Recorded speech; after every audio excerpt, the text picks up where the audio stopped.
Bienvenida y gracias por la entrevista, Solí. Solí Deslandes es una docente que acompaña a esta maestría desde hace ya 7-8 años. Solí es brasilera, es profesora de la Escuela Nacional de Salud Pública de Sergio Arauca, de la Fundación Osvaldo Cruz, de Río de Janeiro, en Brasil. Así que bienvenida y gracias, Solí. La idea es trabajar, como en las otras entrevistas, en la línea de la investigación que tenemos sobre problemas educativos, económicos, políticos y existenciales que dificultan el armado y la presentación de las tesis de posgrados en la Argentina. La primera pregunta que queremos hacerte es, ¿cómo es la situación en Brasil con respecto ante la cuestión de los alumnos que hacen tesis? ¿Cuántos terminan sus tesis? ¿En qué tiempo la presentan? Es decir, ¿cómo es la relación de los alumnos de posgrado y sus tesis a nivel de maestria? Para a gente começar a pensar e a responder essa questão, a gente tem que falar um pouco de como que as pós-graduações no Brasil são avaliadas. O fato de nós termos uma avaliação periódica faz uma diferença muito grande, porque o tempo de permanência de um aluno no curso é um elemento também da avaliação, independente de que programa seja. Esse é um indicador importante para avaliar qualquer programa de pós-graduação, seja de artes, seja de medicina, seja de engenharia. Então esse é um tema que é, de uma certa forma, balizado por uma instância reguladora federal. Então, vai variar de curso para curso? Sim.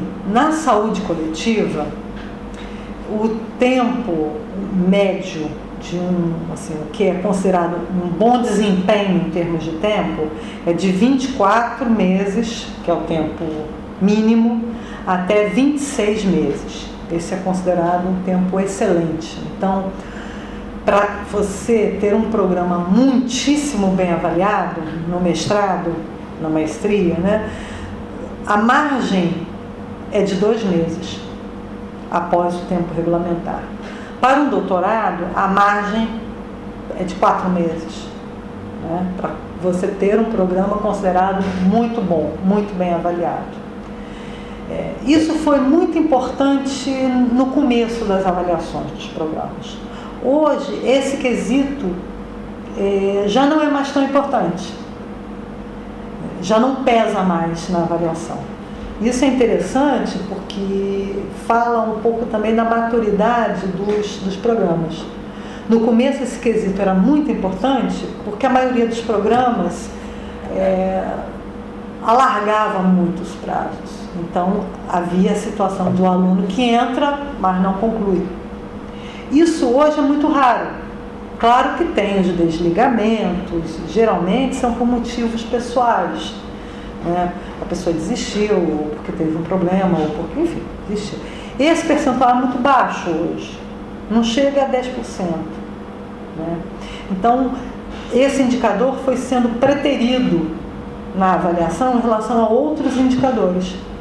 Hoje, não é mais, assim, não se tem uma preocupação tão grande com o tempo.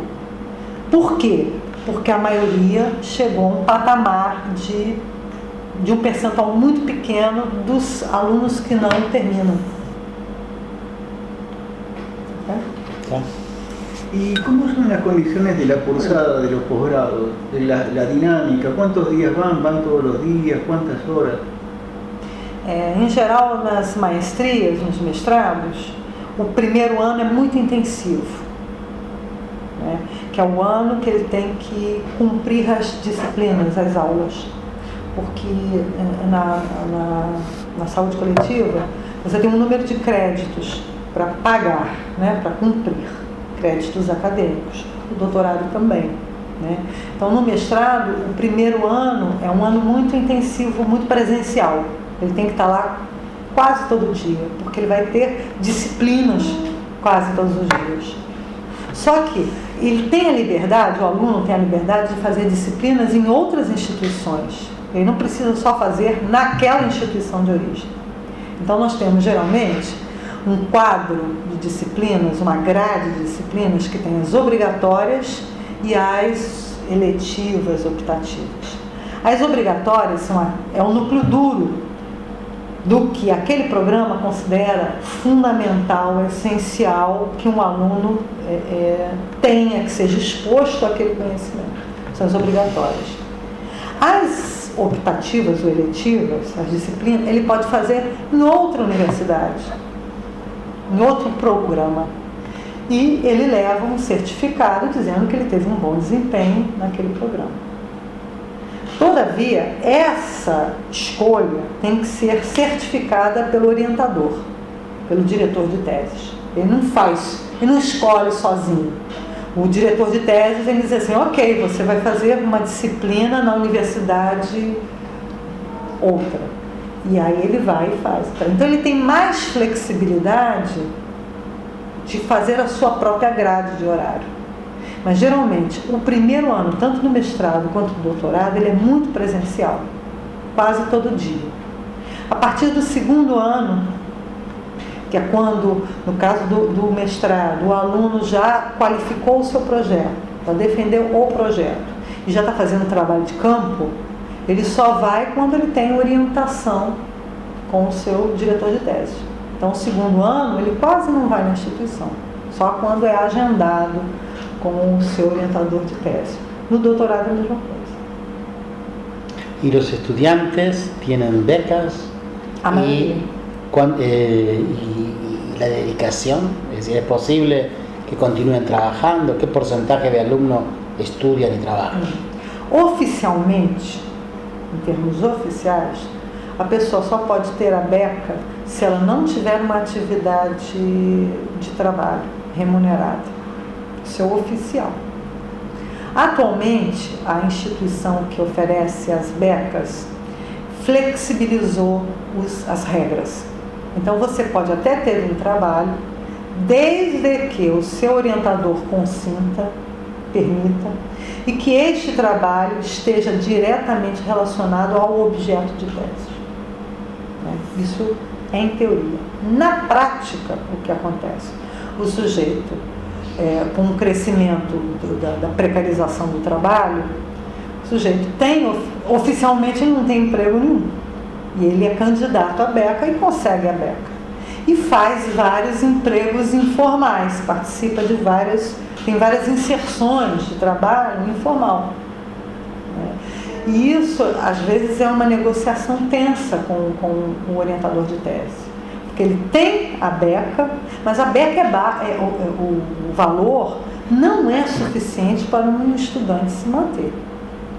Principalmente numa cidade cara como o Rio de Janeiro. Então, com aquela beca, ele não se mantém, ele não se sustenta. Então, necessariamente, ele tem que fazer outra coisa. A menos que ele venha de uma família mais rica, etc, etc.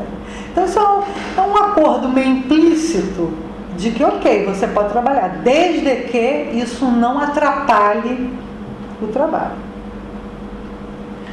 É uma negociação tensa, não é uma negociação tranquila.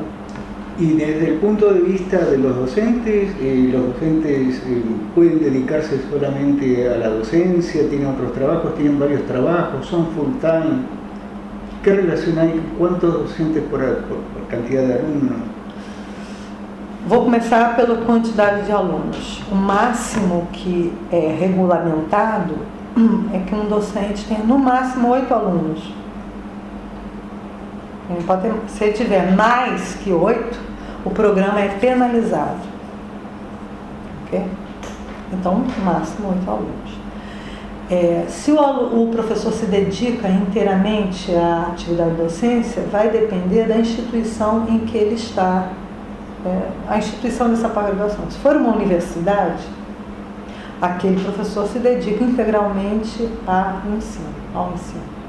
Se for um instituto de pesquisa, de investigação, ele se dedica secundariamente ao ensino. Ele se dedica majoritariamente à investigação, à pesquisa. ¿Qué posibilidades hay que un docente de una universidad nacional, es decir, federal para Brasil, pertenezca a más de una universidad? Depende do contrato de trabalho que ele tenha. É permitido se ele tiver um contrato de trabalho de 20 horas, em tese. Na prática, em sério, na realidade, há muitos professores que têm mais de um vínculo institucional. Muitos. Não sei, nem ninguém saberia dizer quantos, né? Mas há um contrato de trabalho que a gente chama de dedicação exclusiva, 40 horas, então ele só pode ficar naquela instituição. E há o contrato de 20 horas. Esse é o oficial. Na prática, há professores que têm duplas jornadas. En Brasil, ¿vos pensás que la formación de grado y posgrado prepara a los alumnos para la investigación, para la formulación de eso?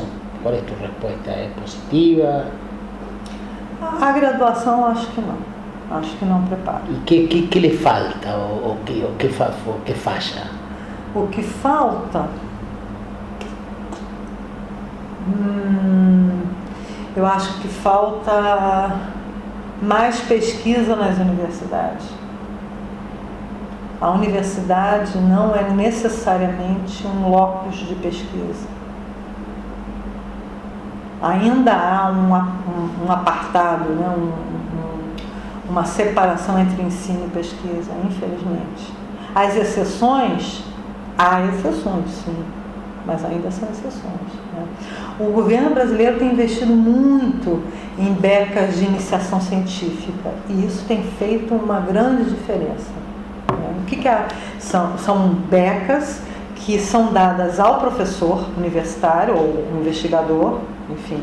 Ele tem uma pesquisa, ele tem que cadastrar o projeto de pesquisa dele e tem que dizer o que cada aluno vai fazer.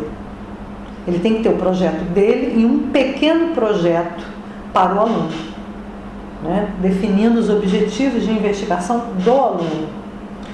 E aí o aluno recebe uma beca de iniciação científica. E isso tem feito uma diferença positiva muito grande. Então, acho que nos últimos 10 anos se melhorou muito esse quadro.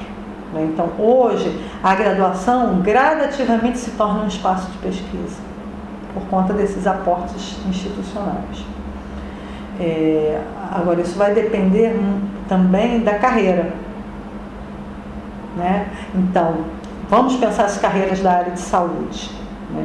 Medicina, muito pouco. Enfermagem, muito. Agora, assistência social, ciências sociais, serviço social, os trabalhadores sociais têm crescido incrivelmente em termos de pesquisa, né? As pesquisas da área de medicina têm crescido bastante na área de bancada. Pesquisas mais com aportes biológicos, nem tanto para a saúde coletiva, né? Acho que também há uma diferença muito positiva o fato de agora nós termos graduação em saúde coletiva, o que é uma novidade, né? Então, esses alunos que fazem graduação em saúde coletiva, esses têm uma experiência em pesquisa diferenciada. Na pós-graduação, depende do modelo institucional, né? Então, aquele modelo em que o aluno é incorporado como mão de obra da pesquisa do diretor de teses, ele vai ter experiência em pesquisa? Sim, vai ter. Mas, talvez, mais limitada ao que lhe é oferecido. Diferente de um aluno de pós-graduação que entra para um grupo de investigação, em que ele pode até se inserir numa pesquisa já pré-existente, mas ele vai ter uma experiência muito mais rica do que com uma relação individual com o seu orientador. Então, eu creio que na pós-graduação o grande diferencial é se aquele aluno pertence a um grupo de investigação ou não. Eu acho que a grande diferença vai ser essa. Ou se ele está numa relação individualizada com o seu orientador. Y en tu experiencia, ¿la escritura constituye un problema para los tesistas? ¿Es un problema importante, más o menos? ¿Afecta a muchos tesistas, pocos? Eu acho que afeta a todos. Escrever não é fácil, né? Nem para. Acho que afeta até a nós, como pesquisadores mais maduros. Escrever não é fácil, né? A gente imagina que é fácil. A gente diz, a gente mente, dizendo não. É um exercício desafiador escrever, né? Acho que vai variar também da origem da área de conhecimento desse aluno. Uma origem médica é diferente de uma origem de ciências sociais, é diferente, enfim, né? O quanto ele já exercitou antes de chegar à pós-graduação. Acho que é difícil para todos. O que penso, depois de quase 20 anos dando aula, que a diferença é como isso é trabalhado na orientação. Acho que a diferença é se isso é feito de forma gradativa ou não. Se é feito de forma gradativa, o aluno vai ganhando confiança de escrever.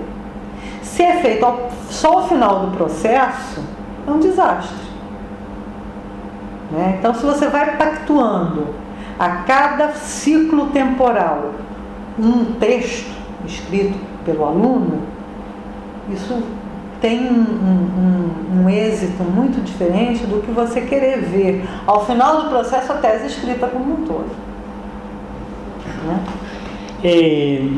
Lo que sería bueno que nos cuentes es la importancia que tiene un título de posgrado en Brasil y la significancia económica. Creo que en eso Brasil es muy diferente al resto de lo que pasa en la América Latina y es desconocido.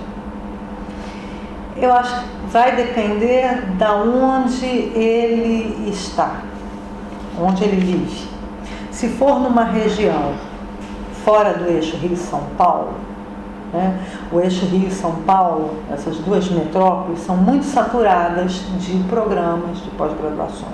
Então, assim, nesses eixos em que há maior saturação de programas, o pós-grado é quase como um pré-requisito, né? É a partir daí que você vai conseguir obter. É um pré-requisito. Como você não tem um mestrado, um doutorado, né? Então, claro que agrega valor, mas não é um valor de distinção, é um valor de classificação, é classificatório.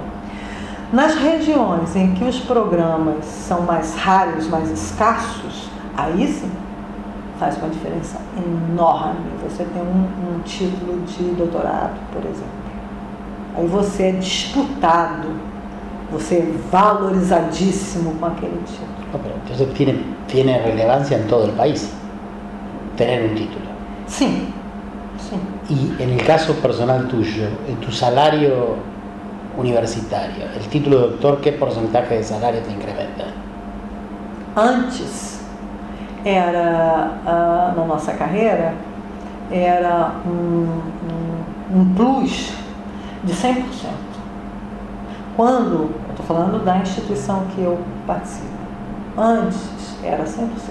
Então você recebia um ingresso, ele com um doutorado havia uma escala, especialização, eu não me lembro, acho que era 25%, maestria ou mestrado 50% ou 70%, havia uma escala, né? Agora, esse percentual foi convertido num valor fixo. E óbvio que quando você converte para um valor fixo, a inflação acaba com aquele ingresso, né? Ele é corroído, ele passa a valer menos. Mas há um aporte de rendimentos positivo. Estaria representando aproximadamente quanto? Agora estaria representando em torno de 40% para o doutorado. É muito mais que o que representa aqui com valor fijo. 40%. Los plazos para la presentación de tesis que vos comentabas, ¿no? ¿Siempre fueron así estrictos o se fue imponiendo? Não, eles eram muito flexíveis, muito frouxos. o próprio tempo. Antes o mestrado no Brasil era 4 anos, agora são 2 anos máximo. O doutorado sempre foram 4 anos. Né? Mas havia sim, os doutorados eram concluídos em 5 anos, 6 anos. Né? O tempo passou a ser um indicador importante quando os programas passaram a ser avaliados. Coincidiu com uma política de avaliação dos programas. E esses eram um dos critérios importantes. Né? Então, essa avaliação, ela estabelece uma hierarquia, ela estabelece notas para o programa. Então, você tem um programa nota 7, que é a nota máxima, até um programa nota 3. Abaixo da nota 3, o programa é desclassificado. Né? Então, passou a ser um quesito importante quando os programas passaram a ser avaliados. Não foi uma decisão de uma instituição, foi uma política institucional da pós-graduação brasileira, nacional. Volvemos sobre un tema que hoy charlábamos en la mañana, el tema de las investigaciones de las ciencias duras y de las ciencias blandas, poniendo dentro de las ciencias duras, por ejemplo, a las cuestiones de la epidemiología más clásica. Hay una idea de que los textos de las ciencias más duras pueden ser más cortos, son más prácticos, más fáciles de hacer, y que los de las ciencias blandas son más extensos, son más difíciles de hacer y que llevan más tiempo. Y este es un dilema que termina simplificando y empobreciendo. ¿Cómo imaginás vos que se puede trabajar esto? ¿Qué opinión tenés sobre estas discussões? Eu acho que assim, essa concepção dicotômica, né, entre o objetivo e o subjetivo, eu acho que hoje ela no Brasil já não é mais tão presente. Né? Claro que o relato é feito de forma diferente. Né? São culturas acadêmicas diferentes. Né? Agora, não vejo essa predominância. Né? Embora nas ciências sociais não é admissível um texto muito curto. Pela própria natureza, né? Assim. Agora, não quer dizer que um é melhor do que o outro, ou mais bem escrito, ou que leve menos tempo que o outro. A questão de tempo não se traduz no número de páginas escritas. Né? O que me parece que o qualitativo, de fato, as pesquisas de aportes de ciências sociais, elas levam mais tempo na análise do que os aportes de natureza epidemiológica. Isso eu acho que é verdade. Levam mais tempo para se fazer análise. Agora, o reporte, o documento, só indicam culturas diferentes, porque o tempo é o mesmo para os dois. Você não tem um tempo diferenciado, mais curto para um. Então, já há um certo treino do que é possível fazer naquele tempo, seja para um, seja para o outro. Né? E com a tendência dos programas elegerem o formato de artigo para fazer o reporte, isso acaba ficando cada vez mais próximo, né? Mais parecido. Agora, volto a falar, o reporte, né, o relatório, ele é fruto de uma trajetória anterior. Então, assim, o aluno que está num grupo de pesquisa, ele vai ter mais ajuda, ele vai ter com quem conversar, ele vai ser exposto e ele vai poder expor o seu trabalho mais vezes, a mais crítica. Né? Então, ele tenderá a produzir um informe mais maduro.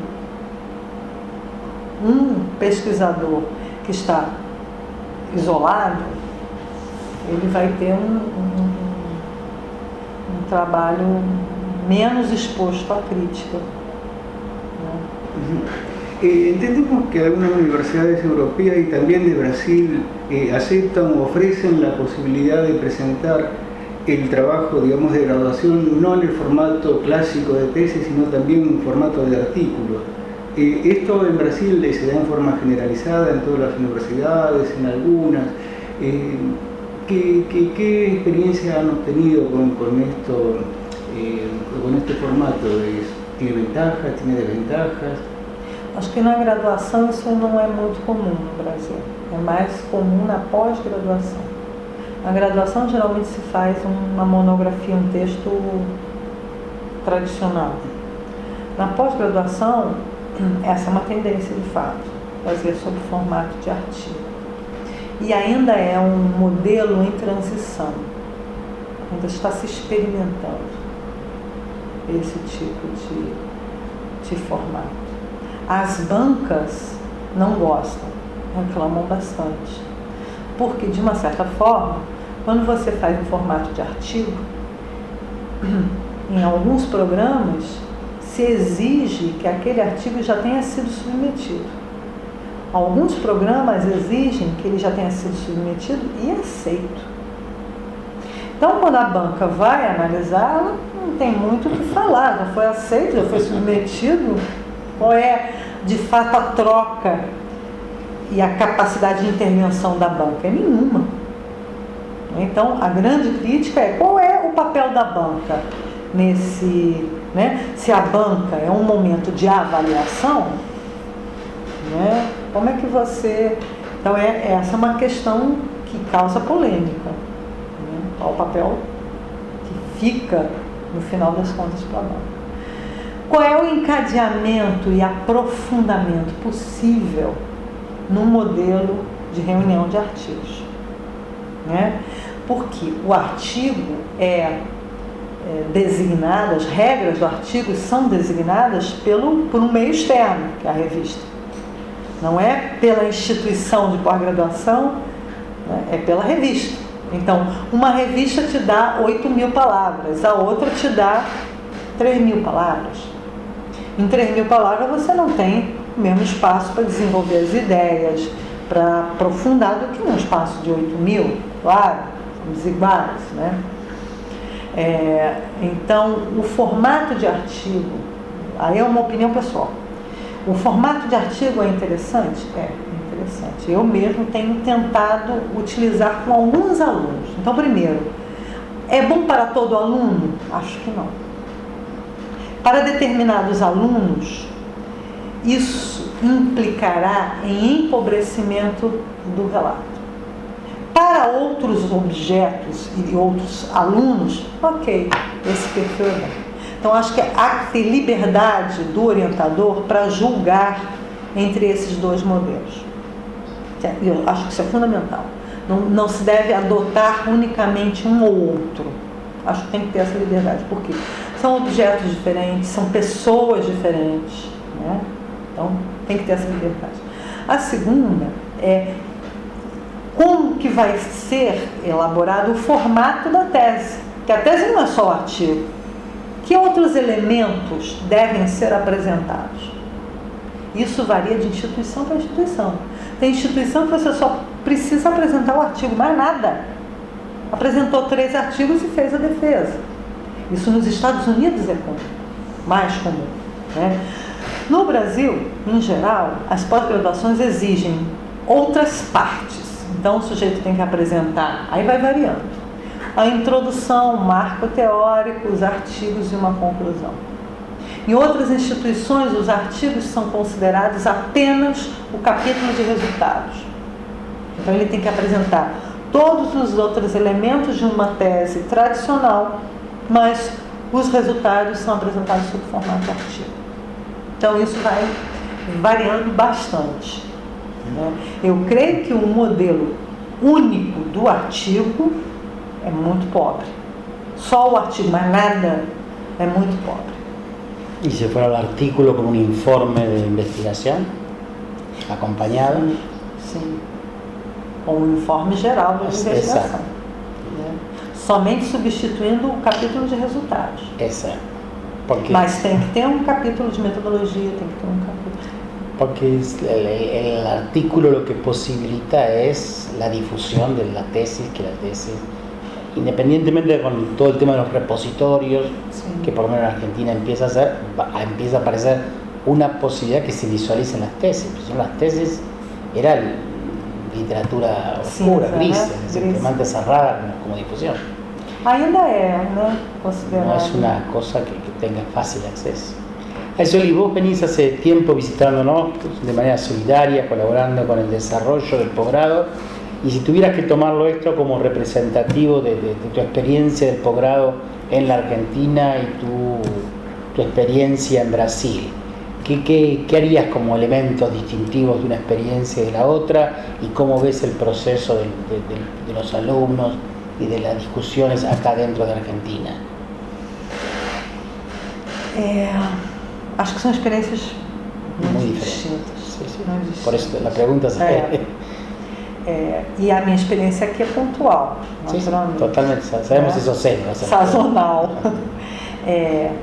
Eu acompanho aqui, mas os alunos na fase de formação, não na fase da defesa ou da pesquisa, da investigação, do trabalho de campo, mas na fase da formação.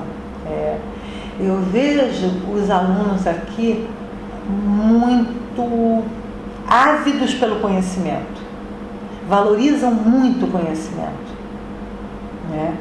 E eu tenho uma impressão, é um feeling, isso não é objetivo, não é mensurável, que os alunos têm aquele conhecimento não num aspecto instrumental. Eles estão saboreando aquele conhecimento. Eles têm uma...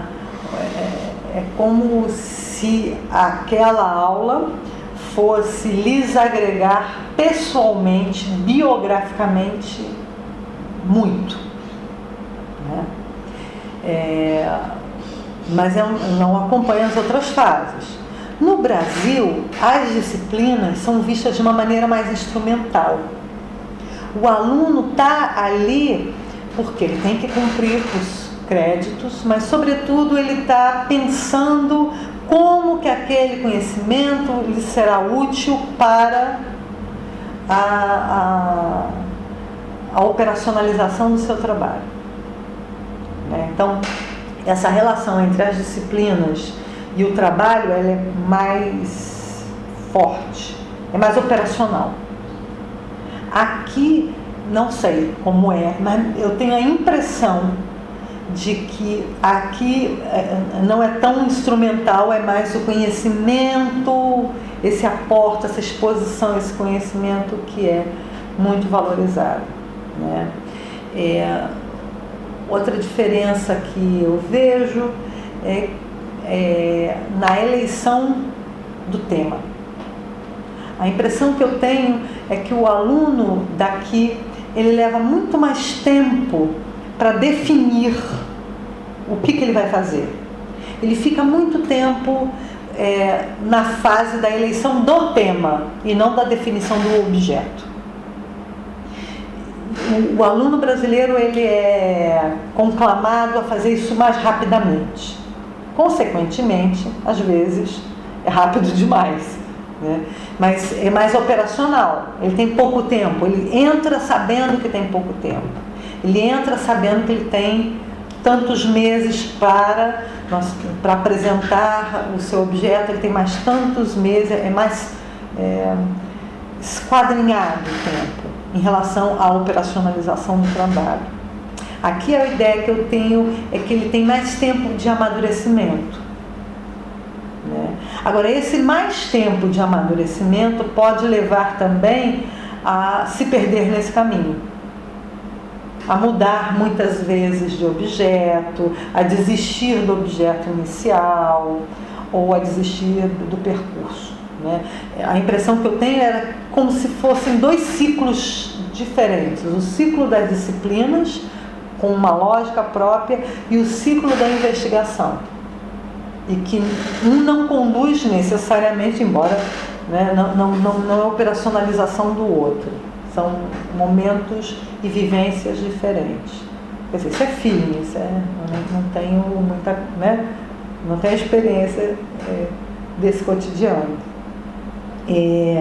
Então ele tem mais tempo para amadurecer, mas é tempo demasiado. A impressão que eu tenho que é demasiado o tempo, né?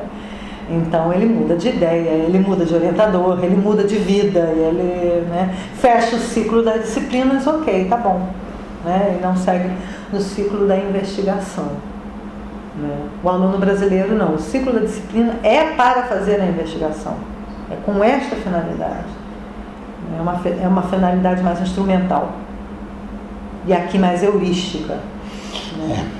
E por las exigências também. Sim.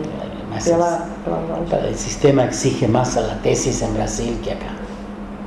É verdade.